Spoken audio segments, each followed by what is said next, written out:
Hey, what's going on, everybody? Welcome back. Hope you guys all had a great weekend. Shout out to Rafael Ortega yesterday for popping off 3 bombs at under 8% ownership. He went nuts. So hopefully, you guys played him. He was in the video, as was Simeon, who bombed, and then both of the pitchers did solid. So it was a really good day. If you had Ortega, it was pretty much a lock to cash, unless you got like negatives out of your pitchers or something like that. But good day for us yesterday. Got about 150 on DraftKings, well over 175 on FanDuel. Let's keep it going. So as always, appreciate if you guys hit the like button. If you guys want to keep these videos coming, subscribe to the channel if you haven't already. You can check out the website, dfsprocess.net, if you want to join us. And let's get started with this 7-game slate. So not a ton of good pitching options today. You don't really have any studs.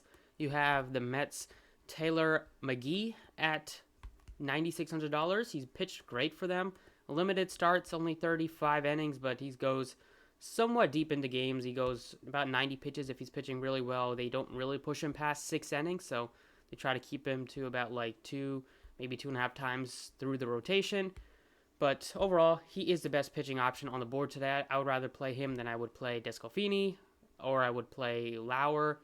Heaney, 86, makes sense if you wanted to go cheap as your SP1, or I think makes sense as an SP2 today as well. Going up against the Baltimore team, the Yankees have the highest total on the slate, so we should get a lot of run support if they are able to take advantage of Jorge Lopez, which I do expect. Other pitching options that you can potentially consider here are like Jose Suarez going up against the Rangers just because they are just so awful right now. Trading away Gallo, they don't really have much power in that offense anymore, and a bunch of strikeouts if you look at this team. About a 3.6 total, but not a lot of familiar names to a lot of people here. Probably Garcia, Culberson, kind of for left just because he's been there. Nate Lowe, but I don't know if that many people are familiar with the bottom half of the order. You have, well, Trevino's there twice, so that is definitely a mistake. But definitely can pick on the Rangers today and probably for the rest of the year. But going on to the bats today, the Yankees are the top stack. They have a 6.3 total against Jorge Lopez at home in that powerful, with this powerful lineup now that they added Gallo and Rizzo. Two guys that should benefit from that short porch out there in right field. We have the Rays also look appealing against Chris Flexen, who gives up pitches to contact, not much of a strikeout pitcher, so we definitely look to some of these Rays guys. And then I like the Brewers just because they put up a ton of runs. They're back at home here. It's a pitching. It's a good hitting friendly ballpark, and they still got some nice cheap guys like Tellez, Garcia, Kane that have been hitting the ball really well, especially Rowdy Tellez. And then the Giants round out, but we'll see if Wade's in the lineup batting leadoff. He looks nice, but Dickerson looks appealing. Yastrzemski, and then Crawford has just been doing great things for them at shortstop this year. His offense has really just took a resurgence this year. But for me, I'm going to start it off with first base option, Rowdy Tellez. He's been hitting the ball really well, almost 400 in his last 10 games. 4 bombs during that stretch. Batting average has risen all the way up to 238 during that stretch. But really, it's been him doing great at home. It's a small sample size, but batting 467 in Miller Park. We know how good of a hitting friendly ballpark that is. And Tellez just gives you a ton of pop. So I got to like him here. He bats right in the middle of the order against one of the worst pitchers on the slate. Moving on to second base, you have Brandon Lau. If you wanted to pay up here, you can maybe look to Gene Seguro, continue to hit the ball well. Colton Wong looks appealing for me. And then if you need to go all the way punt play, Chisholm as a one-off, even though I like McGee, could play him as a one-off play just because he gives you upside with speed and a little bit of pop.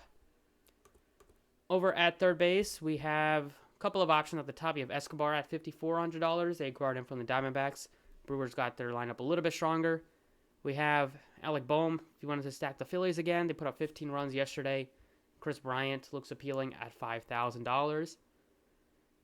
Over at shortstop, I like Wander Franco a bunch. Wanted to get a piece of the Rays today, and Franco is back to hitting the ball well. Started off his MLB career great with the home run. Went on to a little bit of a rough stretch for a couple weeks, but he's back to hitting the ball well. 350 in his last 10. A couple of extra base hits during that stretch, and the strikeouts have come down, only 6 Ks in his last 40 at-bats, so lots of encouraging things for him, especially against Chris Flexen, who, look at his career numbers, or this year's numbers, 3.81 ERA, looks pretty appealing, but the strikeouts are just non-existent, 69 strikeouts in 108 innings, getting lucky with the BABIP, opponents hitting about 270 plus against him, so I gotta like some of these Rays hitters. They just have a lot of powerful hitters right now, and the ballpark's not the best for hitting, but Franco looks appealing as my shortstop option. Other guys that I would look to are Crawford, Willie Adames. Those would be the other two that I look to pay up for. If I wanted to go cheap, it would be for probably Didi Gregorius, but I'd rather pay up at shortstop today. Moving on to the outfield, the Yankees have the best stack today, or in my opinion, the most appealing stack. And their hitters are pretty affordable. You can get to Judge and Stanton in the outfield. I mean, Gallo lives there as well, but Gallo's been struggling. 0.88 in his last 10 games, batting 3 out of his last 34 with 16 strikeouts. So I'd probably just go to some of the cheaper hitters on the Yankees, like Aaron Judge, who's 3 for 3 with a couple of bombs up against Jorge Lopez. They are much cheaper than Gallo and probably will make some good contact. I mean, Stanton and Judge, wouldn't be shocked if they have multiple home runs today. Both of those guys have kind of, Stanton has been pretty slow recently, but this is a great spot for him to get back on track against Jorge Lopez. He's really crushed Baltimore pitching this year, so hopefully that continues tonight. And that is about it for the DraftKings plays. Let's jump over to FanDuel. All right, on FanDuel here, pitching-wise, you have a bunch of guys sandwiched in between the 7 and 8K price tag. You have Descalfini, McGill, both guys above $8,500. You have Heaney, looks appealing, the 7K range. And then if you needed to go cheap, you can look to, what do they do? I mean, they have Michael Wacha at only $7,100, so he looks somewhat appealing. But I'd rather just go 85 for McGee up against the Marlins, who have traded away all their best offensive players, except for Aguilar and I guess Chisholm, but they weren't going to trade him at the deadline. And then for the bats, basically the same kind of deal. Tellez looks super appealing just because he's so cheap on both sites. 26 on FanDuel. Franco, very affordable shortstop option at $3,100. And then love the big bats for the Yankees, Judge and Stanton today. Wouldn't be shocked if they both home run today, or at least have a couple of hits, a couple of RBIs. So that is it for the video. Thank you for watching. Best of luck today, and I'll catch you all next time.